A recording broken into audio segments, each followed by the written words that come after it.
Eine besonders unbeliebte Führungsaufgabe ist das Führen von Kritikgesprächen. Mag das jemand?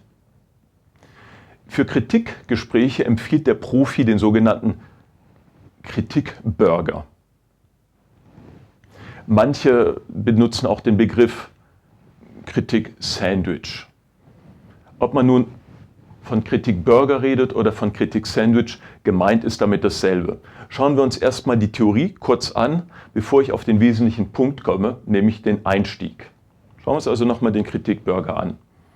Der Kritik-Burger bedeutet, dass ich mit einem positiven Einstieg beginne, danach das Wesentliche sage, nämlich das, was nicht richtig gelaufen ist, was Kritik verdient hat, und dann mit einem Pluspunkt schließe.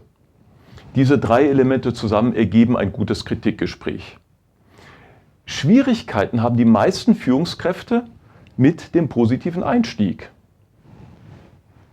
Das liegt meistens daran, weil die Führungskräfte mir sagen, naja, ich will doch nicht den Mitarbeiter Honig so Maul schmieren, der weiß doch eh, dass jetzt was Negatives kommt, der findet es unangenehm, wenn ich hier so daher säusle. Aber davon ist doch gar nicht die Rede. Sie sollen ja nicht dem Mitarbeiter sagen, mein Gott, bist du ein toller Mitarbeiter, du machst alles so wunderbar, aber das war wirklich Mist. Nein, das ist nicht das Ziel.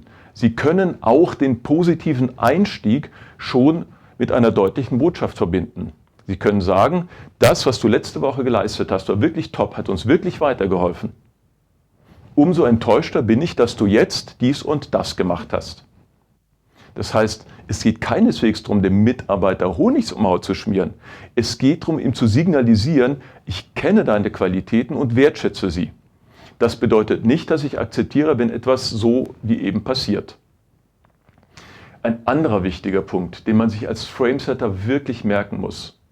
Wir kritisieren niemals den Mensch, die Person. Die Kritik richtet sich immer an eine Handlung. Und genauso muss man es formulieren.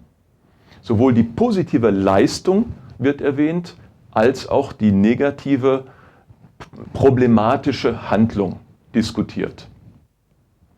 Was wir natürlich auch niemals tun, ist einen Fehler zu kritisieren. Fehler passieren, an Fehlern kann man wachsen. Diesbezüglich kann man sagen, die Kritik ist dann fällig, wenn ein Fehler mehrfach passiert, trotz der Besprechung. Dann schon. Ansonsten kommt natürlich ein echtes Kritikgespräch nur dann in Frage, wenn etwas vorgefallen ist, was tatsächlich inakzeptabel ist und Ziele ernsthaft gefährdet. Verwechseln Sie nicht Feedback und Kritikgespräch, das ist nicht dasselbe. Üben Sie das richtige Kritikgespräch. Ich wünsche Ihnen, dass Sie es so selten wie möglich brauchen, aber wenn Sie es brauchen, dann ist es zu spät zu üben.